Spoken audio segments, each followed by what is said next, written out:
لیکن اب جب بات آئی ہے بنت رسول کے حجرے کی تو عظمت کو ذرا پہچانی ہے. چھٹے امام کی خدمت میں ایک شخص ہے, ابن رسول اللہ, حجرے فاطمہ میں نماز پڑھنے کی فضیلت کیا ہے؟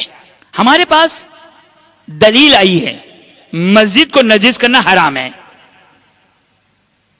آئمہ کے حرم کے لیے باقاعدہ کوئی روایت نہیں آئی ہے, روایت نہیں آئی ہے. اچھا مجتہد جذباتی نہیں ہے, اس کو ہر چیز حکم خدا بابا حکم خدا بیان کرنے کے لیے اس کے پاس دلیل ہونی چاہیے. لہذا وہ خدا کا لوح محفوظ نہیں بیان کر سکتا, وہ پھر احتیاط واجب وغیرہ بیان کر دیتا ہے. لیکن بعض فقہا نے اس حدیث سے تمسک کیا کہ اگر مسجد کو اگر نجس کرنا حرام ہے تو ائمہ اطہار علیہ السلام کے حرم کو نجس کرنا بطریق اولا حرام ہے.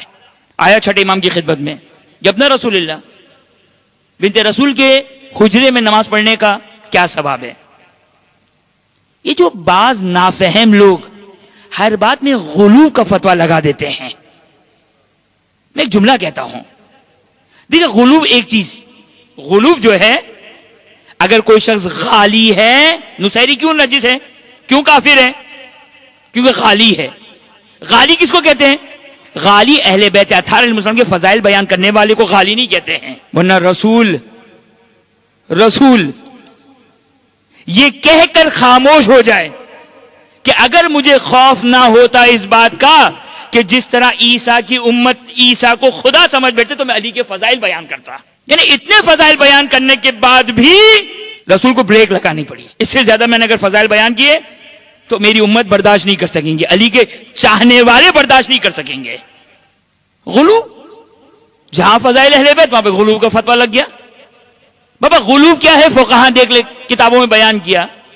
غلو یہ ہے کہ نعوذ باللہ من ذالک کوئی یہ کہے کہ اہل بیت خدا ہے یا خدا حلول کر گیا اہل بیت میں. اگر یہ کسی کا عقیدہ ہے یہ نجس ہے, کافر ہے, غالی ہے, نصیری ہے, قابل لعنت ہے. باقی فضائل کے بارے میں ایک جملہ کہتا ہوں, یاد رکھیے گا, یہ ہر بات پہ غلو کا فتویٰ لگا کے خدا کے ہاتھوں کو بند نہ کر دیں. توجہ کیا آپ نے؟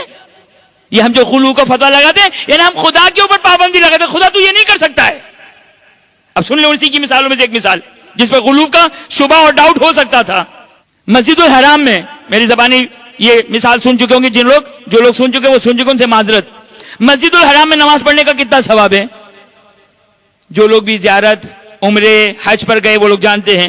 مسجد الحرام میں اگر کوئی شخص نماز پڑھتا ہے تو خدا ہر نماز کے بدلے 1,00,000 نماز کا ثواب عطا کرتا ہے. مسجد الحرام میں, مسجد الحرام جہاں خانہ کعبہ ہے اس مسجد کو مسجد الحرام کہتے ہیں. اس مسجد میں نماز پڑھنے کا ثواب 1,00,000 نماز کا ثواب ہے.